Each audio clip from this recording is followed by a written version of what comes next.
Frères et sœurs, soyez les bienvenus et accueillez-vous les uns les autres comme le Christ vous a accueillis. Là-haut, sur la colline, au bord du ciel, perce une lumière de printemps. C'est comme un appel. Là-bas, au bout de la montée, dans le silence du cœur, jaillit une parole sur laquelle on peut compter, comme un repère. Aujourd'hui, Dieu nous fait signe.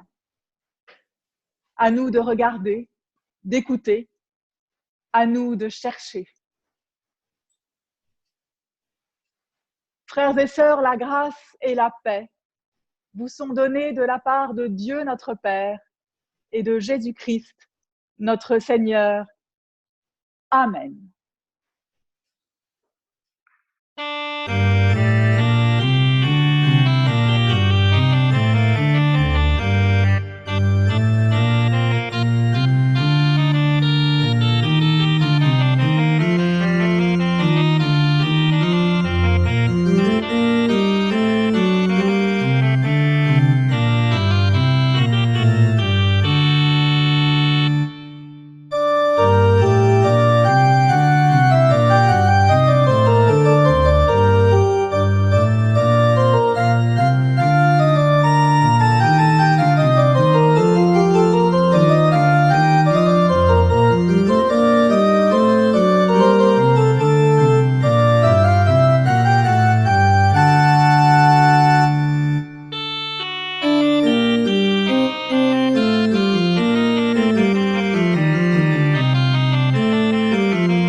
Ce dimanche se situe entre la fête de l'Ascension et la fête de la Pentecôte. Ce dimanche est nommé Exaudi, d'après les paroles du psaume 27, cela veut dire « Écoute, écoute Seigneur, ma voix qui crie vers toi, prends pitié de moi et réponds-moi, Alléluia ». Et je vous invite maintenant à prier avec les mots du psaume 27. Le Seigneur est ma lumière et mon salut. De qui aurais-je crainte? Le Seigneur est la forteresse de ma vie. Devant qui tremblerais-je? Mon cœur m'a redit ta parole. Cherchez ma face. C'est ta face que je cherche, Seigneur. N'écarte pas ton serviteur avec colère. Ne m'abandonne pas, Dieu de mon salut. Enseigne-moi ton chemin, Seigneur. Conduis-moi par des routes sûres. Ne me livre pas à la merci de l'adversaire. Contre moi se sont levés de faux témoins. J'en suis sûre, je verrai les bontés du Seigneur. Espère le Seigneur, sois fort et prends courage. Gloire soit au Père et au Fils et au Saint-Esprit, maintenant et toujours et au siècle des siècles. Amen. Nous poursuivons notre louange. Tu es apparu à tes disciples après ta résurrection. Tu t'es montré aux pèlerins d'Emmaüs qui se fuyaient eux-mêmes, rongés par la déception. Tu leur as parlé et leur cœur est devenu tout brûlant. En ce moment, tu es parmi nous. Tu nous parles afin que nos yeux s'ouvrent et te reconnaissent. Tu es auprès de moi, au cœur de mon quotidien, à l'école ou pendant mes cours, au bureau, à la maison, dans mes rapports avec les autres. Ouvre mes yeux, afin que je te reconnaisse dans tout ce que je fais. Tu transformeras les nuits où je peine tant, sans arriver à rien, en une aube lumineuse. Tu métamorphoseras ma solitude et mon quotidien tout gris en une vie baignée de ton amour, parce que je sentirai ta proximité. Tu as rencontré Thomas, celui qui a douté. Tu connais aussi mes doutes, mes incertitudes, ma peur. Viens habiter mes doutes et montre-moi ta présence. Touche-moi par ta parole pour que moi aussi, j'ose te toucher et dire « Tu es vraiment mon Seigneur et mon Dieu.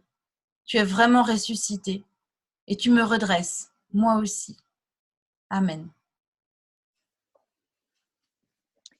Frères et sœurs, je vous propose maintenant de chanter le psaume 81, que nos chants joyeux, nos cris d'allégresse.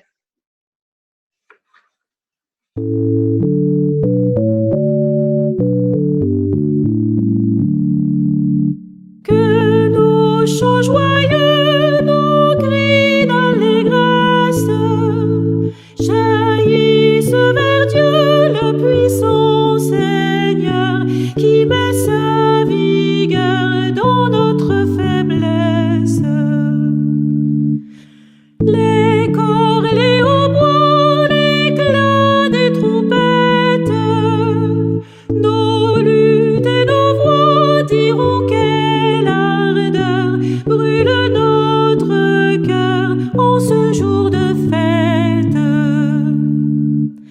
Dieu nous a donné ce jour d'espérance, il l'a ordonné pour nous réunir dans le souvenir de sa délivrance. Chantons une voix nouvelle qui dit lève-toi, redresse ton dos, j'ôte le fardeau, je brise ta chaîne. Avant de lire les Écritures, nous prions. Seigneur, allume en nous ta lumière, donne-nous ton Esprit Saint,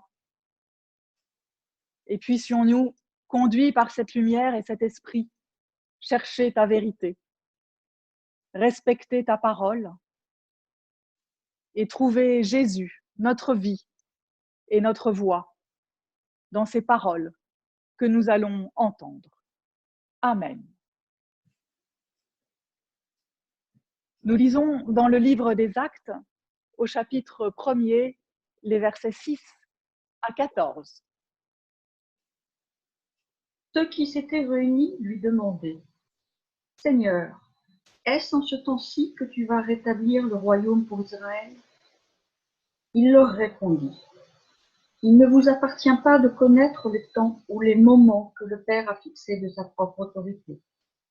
Mais vous recevrez de la puissance quand l'Esprit Saint viendra sur vous, et vous serez mes témoins à Jérusalem, dans toute la Judée et en Samarie, et jusqu'aux extrémités de la terre. » Après avoir dit cela, pendant qu'ils regardaient, il fut élevé et une nuée le déroba à leurs yeux.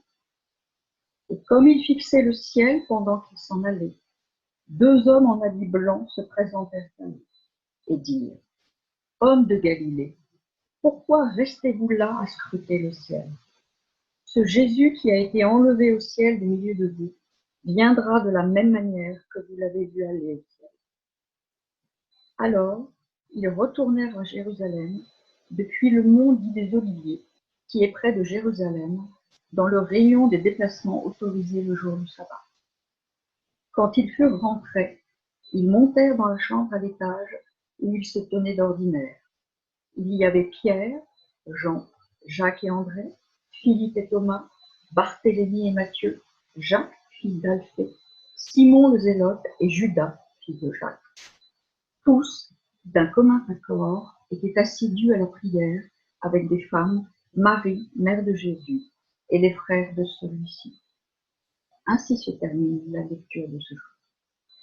Frères et sœurs, texte bien étrange que celui de l'Ascension.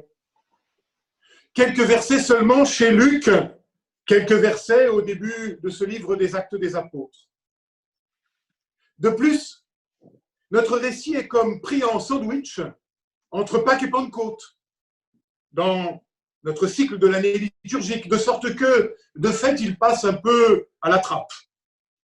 À telle enseigne que jeudi, jour où nous commémorions l'Ascension, quelqu'un me disait « Mais ce n'est pas une fête protestante, ça ». Alors une petite précision s'impose. Eh bien si, bien sûr que si, c'est une fête protestante aussi. Si la tradition luthérienne l'a toujours fêtée, la tradition réformée également. J'en veux pour preuve cette liturgie de 1788 de l'Église réformée de Genève que j'ai retrouvée dans ma bibliothèque et qui précise même qu'un culte sera célébré ce jeudi-là, ainsi que les lectures afférentes.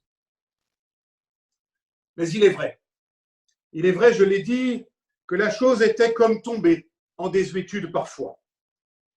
Il faut dire que son caractère spectaculaire n'y est peut-être pas pour rien, paradoxalement. Et laissez-moi vous l'avouer, je n'étais moi-même pas très à l'aise au début de mon ministère avec cette fête de l'Ascension. Pourquoi cela? Oh, des images s'imposaient alors immédiatement à moi, toutes ces fresques, vous savez, où l'on voit Jésus qui s'envole vers le ciel. Et immanquablement, je ne pouvais m'empêcher de penser aux fusées de mon enfance, à celle de Tintin, par exemple, dans Objectif Lune. Oui, je l'avoue, le côté trop théâtral de la scène me gênait quand on compare, par exemple, avec la sobriété des récits de la résurrection. Décidément, le côté fusée Apollo montant au ciel, cela ne collait pas avec ma lecture de l'Évangile. Alors pourquoi ce récit? Je crois que nous pouvons aujourd'hui risquer au moins 3 réponses. La première est historique. En ces temps-là, il était d'usage de raconter ainsi la mort des grands personnages. Dans le monde gréco-latin, par exemple, pensons à Romulus ou à Héraclès ou encore à Alexandre, dont l'histoire nous raconte qu'ils sont eux aussi enlevés au ciel. Mais aussi dans le monde biblique.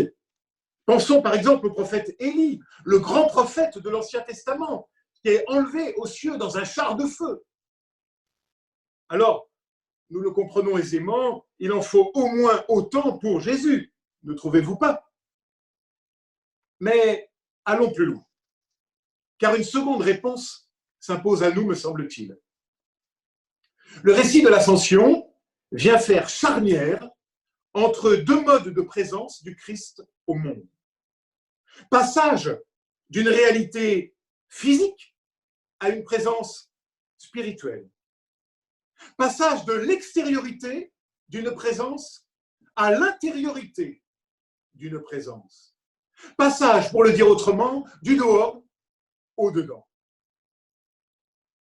Ainsi, notre récit d'anecdotique et de mythique devient la charnière indispensable si nous voulons tenter de comprendre quelque chose à la présence du Christ au monde et à l'homme. Mais ici, un piège nous guette, me semble-t-il, celui de tomber dans celui dans lequel butent aussi les disciples, c'est-à-dire rester le nez en l'air à contempler le ciel. Car l'importance de la narration ne met pas tant l'accent sur le départ, sur le côté fusée, que sur l'attitude des disciples. Que disent en effet les 2 hommes vêtus de blanc? Pourquoi restez-vous là à regarder le ciel? Chers amis, c'est donc d'un changement de regard qu'il s'agit. D'une autre perspective. Non plus chercher Dieu en haut, mais bien en bas. Nous fêtons désormais l'Ascension dans le cycle pascal, mais en fait, il me semble que l'Ascension est à comprendre comme un complément de Noël. L'Ascension, c'est paradoxalement le point d'orgue de l'incarnation, son ultime rebondissement, davantage même son accomplissement. Ne regardez plus en l'air, plus jamais en l'air, mais en bas. C'est là que le Christ s'est incarné. C'est là que Dieu désormais est présent. C'est là désormais qu'il se laisse rencontrer. Dieu s'est fait homme, afin que l'humain soit non seulement réconcilié avec Dieu, mais du même coup qu'il devienne le lieu même de sa présence. Si Dieu s'est donné à rencontrer en l'homme de Nazareth, alors il se donne désormais à rencontrer non plus les yeux levés au ciel, mais dans l'autre, dans la rencontre avec l'autre, l'autre qui devient lui aussi icône de la présence divine. Le pasteur et professeur Laurent Gagnebin de dire avec justesse, me semble-t-il, si l'humanité et la divinité de Jésus ont un sens, c'est bien pour dire qu'en lui, Christ, Dieu n'existe pas sans l'homme. Et qu'en lui, Christ, Dieu et l'homme sont à jamais réunis et inséparables. Qui dit fils de Dieu, dit du même coup enfant de Dieu pour chacun d'entre nous. C'est une réalité capitale. Enfin, le royaume des cieux est en vous et entre vous, disait le maître aux disciples. L'expression grecque signifie en effet tout à la fois en vous, mais aussi au milieu de vous. Car Dieu n'est plus ailleurs, en l'air, en haut. Dieu n'est plus à côté. Il se donne à rencontrer désormais en nous et entre nous, dans la fraternité que nous pouvons et devons construire ensemble. Si le Christ est élevé au jour de l'Ascension, c'est pour pouvoir désormais non pas habiter là-haut, mais habiter en nous et entre nous. Il faut que physiquement il disparaisse pour que spirituellement il puisse être présent en nous et entre nous. Chaque fois que nous lui prêtons l'oreille de notre cœur, écoute. Écoute, d'ailleurs, n'est-ce pas le nom de notre dimanche de ce jour? Ex Audi. Écoute. Et alors, cela change tout.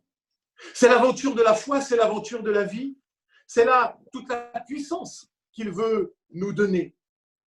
Et cela fonde une nouvelle relation à l'autre et aux autres. Et d'une certaine manière, cela prépare Pentecôte et la naissance de l'Église. Et c'est le troisième enseignement de notre récit pour ce matin. Notre récit se présente en effet comme un diptyque, fait de deux tableaux qui se répondent. D'un côté, le premier tableau, l'ascension du Christ, très bien, et de l'autre, second tableau, la première communauté de Jérusalem. Non plus chercher Dieu en haut, mais bien en bas, en l'autre, ai-je dit, et c'est cette quête, cette recherche commune qui fonde la première communauté des croyants. Et nous, que sommes-nous? Que sommes-nous sinon cette assemblée d'hommes et de femmes qui ont reçu cette incroyable nouvelle qu'au creux d'une absence pourra naître une présence? Que Dieu n'est plus à chercher ailleurs, dans les petits nuages roses d'une spiritualité désincarnée, mais en nous et entre nous, au milieu de nous. Le verset 14 est d'importance. Les exégètes appellent cela un sommaire, ce qui, en une ligne, signe un portrait miniaturisé des développements à venir dans le livre. Réécoutons-le. Tous, unanimes, étaient assidus à la prière, avec quelques femmes, dont Marie, la mère de Jésus, et les frères de Jésus. Une harmonie certaine, l'assiduité à la prière, la mixité homme-femme de la communauté naissante et déjà une ouverture qui s'opère.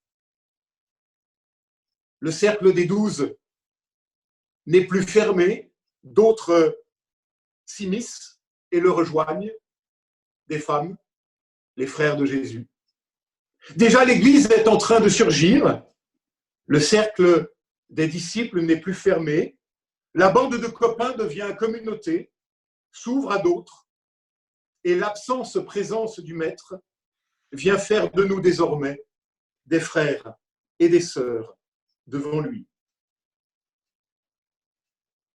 Comme le dit Daniel Marguerat, à l'invisibilité de Jésus répond la visibilité d'une communauté d'hommes et de femmes en prière. C'est façon du monde. Le ressuscité ouvre un espace dans lequel la communauté des croyants concrétisera sa présence cachée. C'est façon du monde.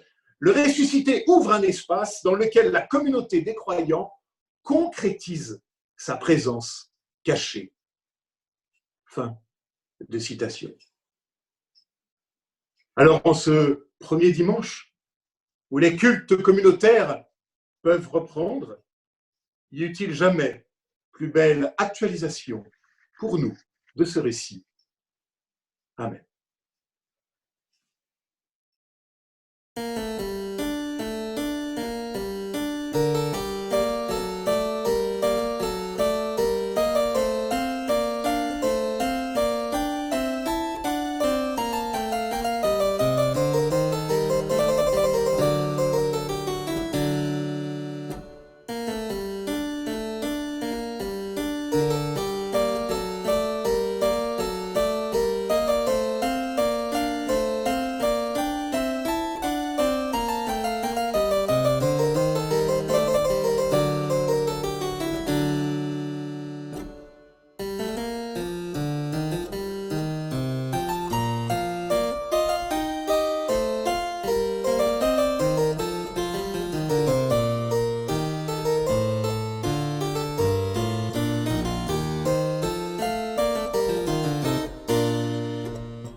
Je vous invite à confesser notre foi avec ce texte de François Fournier.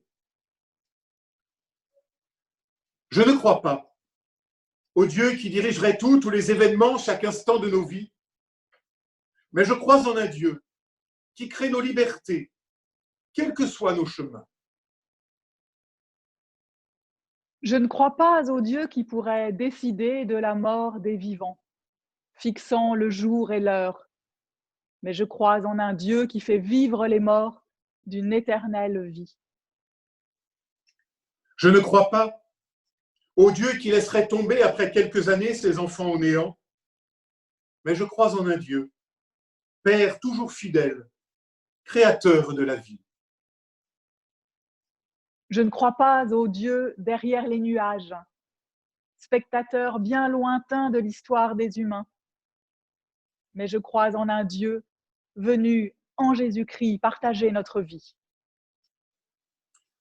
Je ne crois pas au Dieu surveillant pointilleux de tous nos manquements, mais je crois en un Dieu passionné de bonheur, vivant esprit d'amour, dynamisant nos cœurs.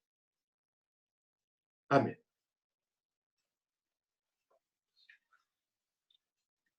Je vous propose de chanter avec le cantique 34-27 sur tous les temps, sur tous les lieux.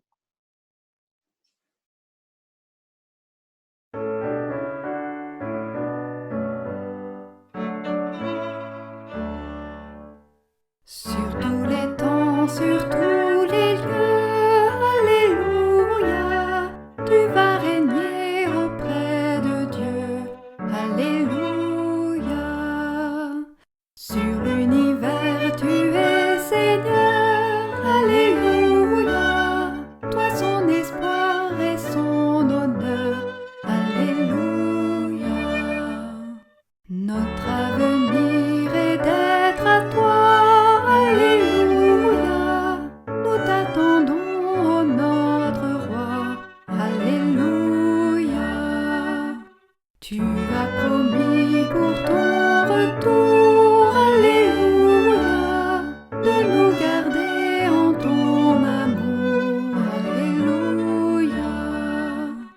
Tu es pour nous toujours présent, Alléluia.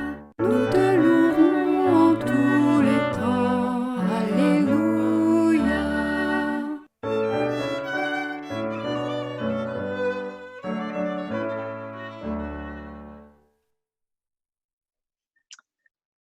Je vous propose d'entrer maintenant dans l'intercession. Faisons silence en nous-mêmes. Seigneur, quand je suis affamée, donne-moi quelqu'un qui ait besoin de nourriture. Quand j'ai soif, quelqu'un qui ait besoin d'eau. Quand j'ai froid, envoie-moi quelqu'un à réchauffer. Quand je suis blessée, donne-moi quelqu'un à consoler. Quand ma croix devient lourde, donne-moi la croix d'un autre à partager. Quand je suis pauvre, conduis-moi à un nécessiteux. Quand je n'ai pas le temps, donne-moi quelqu'un que je puisse aider un instant. Quand je suis humilié, donne-moi quelqu'un dont faire l'éloge. Quand je suis découragé, envoie-moi quelqu'un à encourager. Quand j'ai tant besoin de la compréhension des autres, donne-moi quelqu'un qui ait besoin de la mienne. Quand j'ai besoin qu'on prenne soin de moi, envoie-moi quelqu'un de qui prendre soin. Quand je ne pense qu'à moi, tourne mes pensées vers autrui. Et pour récapituler tout cela, nous te disons, Notre Père, qui es aux cieux, que ton nom soit sanctifié, que ton règne vienne, que ta volonté soit faite sur la terre comme au ciel. Donne-nous aujourd'hui notre pain de ce jour.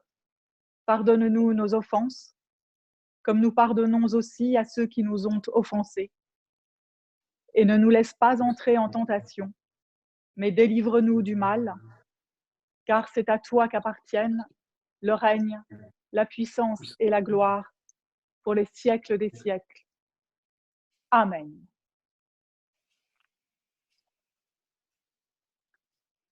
Frères et sœurs, allez, ne restez pas là à contempler le ciel. Cherchez Dieu en vous et soyez rencontre avec Dieu pour vous-même et pour les autres. Le Seigneur vous bénit et vous garde. Le Seigneur fait resplendir sur vous sa lumière et vous accorde sa grâce. Le Seigneur tourne sa face vers vous et vous donne la paix. Amen. Je vous propose de chanter « Que la grâce de Dieu soit sur toi ».